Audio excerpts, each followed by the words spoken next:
Chapter 16. Dr. Young came through an entrance to the institution in a bright mood with a newspaper tucked under his right arm and a coffee in his left hand.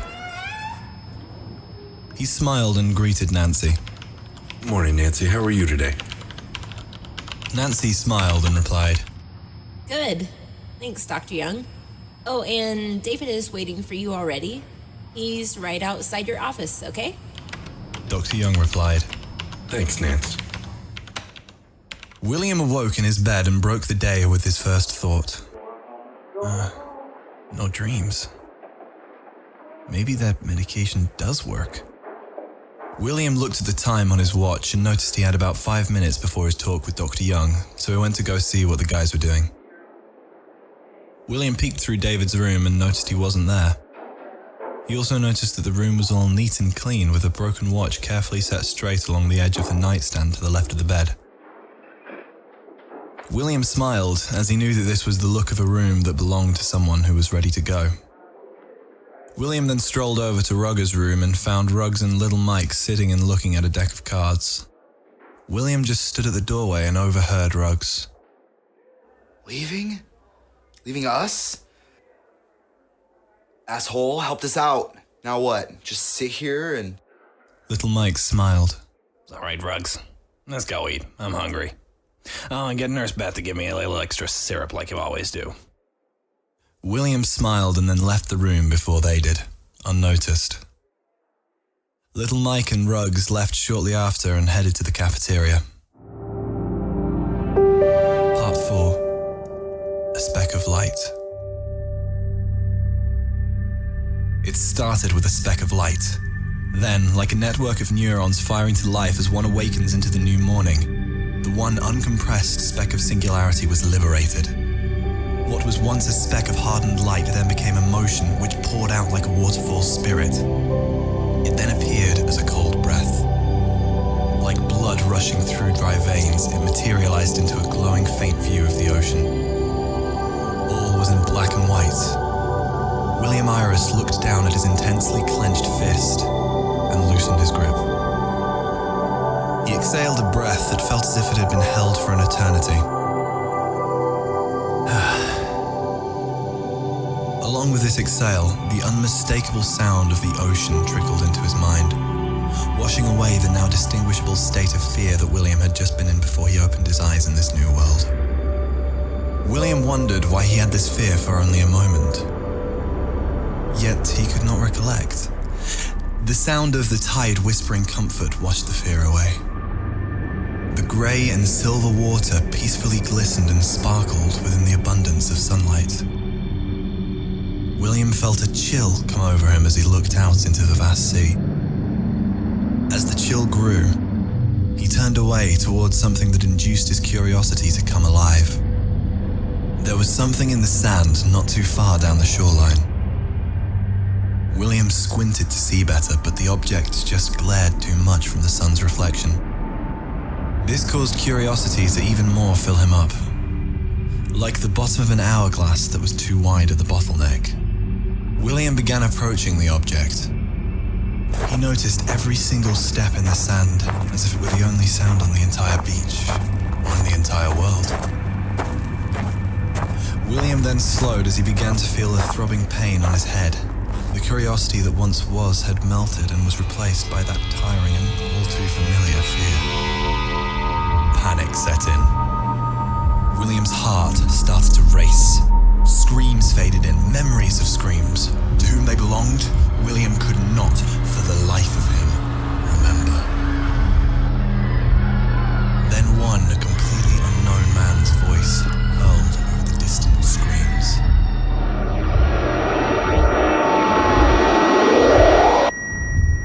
The yell was long and drawn out.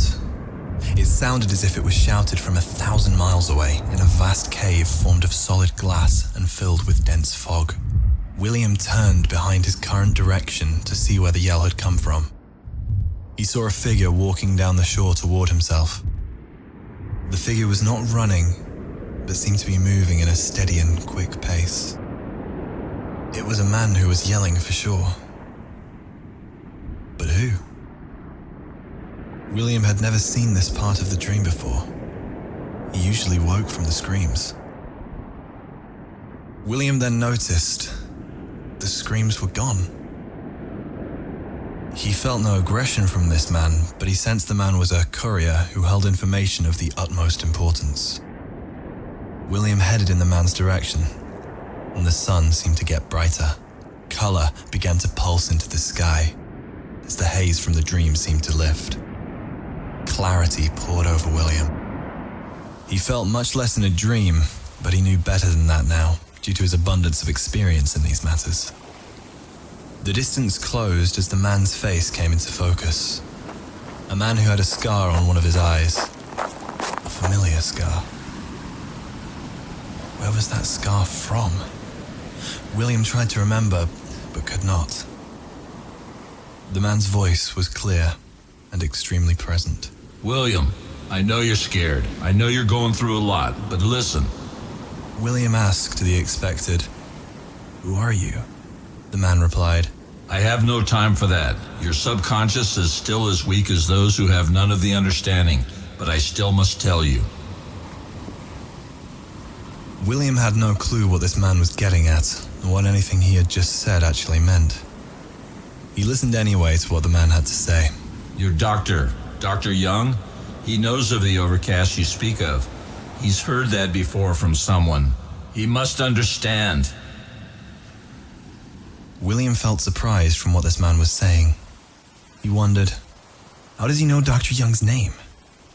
Is this just me? Am I having this neuropsychotrauma, whatever bullshit again?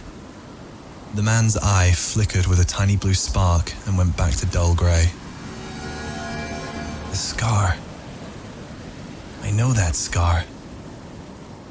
Before William could come to grip with it, the man spoke abruptly. Our science, William. Your science. The science of your era. It touches so close on what I have seen for many years before you.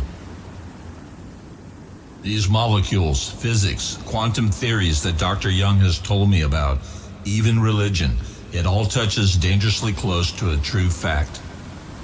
The balance, William, the balance. Ancient texts, modern science, they all touch so very close. But names, William, names get in the way all the time. Confusing, contorting, convulsing, covering the trail. It's like when waves wash over the rock for too long at a beach. Our language just can't hold a meaning for long enough to pass on to distant descendants. The man was ranting now, spewing random information about very vague subjects to William. As the man released information about structural positioning in ancient times and magnetic hotspots on the planet and the reason we believed in God, it was all so unfocused. Like the man had just too much to say in a short amount of time. The last thing William could hear the man say as he felt his conscience leaving was this. The balance, William. The balance needs to be reset. It has gone unchecked for too long. Now that we can think. As the man continued to speak, William faded out. He heard a muffle of the man's voice and then... nothing. William woke up in the institution outside Dr. Young's office. He thought to himself, this dreaming is amazing. I just sat down, yet the dream had felt like an eternity. William lingered in the chair for a suspended moment. David came out from Dr. Young's office, looked at William sitting on the chair, and smiled, saying, Thanks, Mike. Thanks again. William stood up, shook David's hand, and said, Remember, set all of your fears aside. The overcast will fall far behind you. David squinted his eyes and replied, You know, Mike, you really are fucking nutty. They both said their goodbyes, although William felt he would see David again. William headed into Dr. Young's office. Dr. Young quickly got up, saying in a spry tone, William, for God's sake, it's good to see you're in a good mood, as well as I. Have a seat, son, have a seat. William asked Dr. Young as he pointed back to David. Is he really... Dr. Young nodded and replied with an excited pound to the desk. Yes! Ha! Holy shit, yes! Dr. Young clapped once and then proceeded while pointing at William. Well, William, that's the second patient that has left in the past 2 days. Of course, David will return in a few days to officially check out, but he left to go take care of some issues, which I'm sure you already know all about, don't you, William? William felt confused, but excited at the same time. He didn't fully know what was going through the doc's mind. Doc continued to William. William, I'm going to need your permission to run a test. William got serious and replied, "Test? What test?" Dr. Young said, It's just a little test that would prove something amazing. It just requires you to be hooked up to one of our brainwave monitors, you and another patient, that is. Don't worry, the machine only monitors brainwave activity. It's called an EEG, or electroencephalogram. It doesn't hurt at all. William, we will need to put you and the other patient out for a few moments. William was rushed by unexpectedness. Whoa! What the hell? Why? What did I do now? I agree to take the damn medication, which makes my mouth dry, by the way, and drowsy too. And now you're gonna make a Frankenstein out of me, are you? Dr. Young replied with a more serious face. Forgive my excitement, William. Here. Dr. Young pulled a pack of mint gum from his white jacket pocket and handed it to William, saying, Chew this for a while. William looked at Dr. Young like he was insane. The momentary pause was broken by Dr. Young's voice when he said, Oh, yeah, it makes your mouth salivate when you chew on food, so you don't get dry mouth. William then understood and nodded. He took a piece out and placed it in his mouth to chew as Dr. Young went on. Now, William, I'm only going to up the dose on your medication for about a month and a half more, just to please the damn corporates. Don't worry, though. I do believe after a few days it won't have much of an effect on someone with your condition. William cut in. What do you mean, condition? Dr. Young went on. William, this may be hard to take in, but there's been someone similar to you in this institution before. William said back, I know, Doc. His name's John. What's with this guy and me anyway? Dr. Young said back, Well, to put it real simple, he could see into the minds and memories of others, or so he claimed. I couldn't even begin to prove any of that to anyone. My damn job was at stake when I even murmured such a thing to the higher-ups. For so long, I've wondered if I had done right or wrong. For so long, I had forgotten it all entirely. Until now, William. He was from the military a while back. He was on leave, medical leave. He was injured in war. From his records, though, he was about to get dishonorably discharged. Other men around him were complaining to higher officers that he kept going on and on about how there was no enemy and the overcast, and about people around him that were infected and so forth. William, I think John was right. I think there is indeed a connection between that mystery virus and this overcast. This caught William's attention. He didn't feel so crazy after all. William's vision prior to coming into the office had foreseen this. William felt a lifting feeling of nervousness and excitement. William then verified to himself, this is real. This is real.